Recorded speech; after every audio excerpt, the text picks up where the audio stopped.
मागच्या वर्षी 15 डिसेंबरला सहजच एका पेट शॉपमध्ये फिरता फिरता एक छोटंसं पिल्लू आम्हाला दिसलं आणि खरं सांगायचं तर तिनंच आम्हाला आपलंसं केलं. त्या गडूला चेहऱ्याकडे पाहून एकच नाव सुचलं, हनी. मधासारखी गोड, निरागस आणि प्रेमळ. इवलीशी होती तेव्हा. एकटं सोडणं शक्यच नव्हतं. म्हणून ऑफिस असो किंवा प्रवास, ती नेहमीच आमच्यासोबत असायची. दिवसांमागून दिवस गेले आणि बघता बघता 1 वर्ष झालं. काही दिवसांपूर्वी एका मित्राने मला माझी इन्स्टा पोस्ट पाहून सांगितलं, की त्याला हनीची खरी ओळख माहिती आहे आणि आम्ही निघालो तिच्या आईला भेटायला.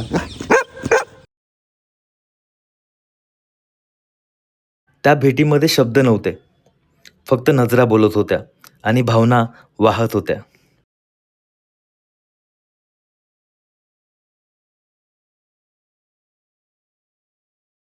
मी पटकन पाहिलं, आम्ही घाबरून गेलो पहिले की काय झालं असं.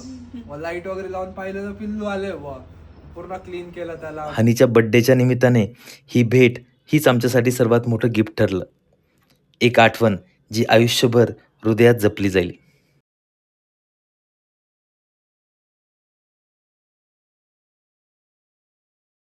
Happy birthday, dear honey. Happy birthday to you.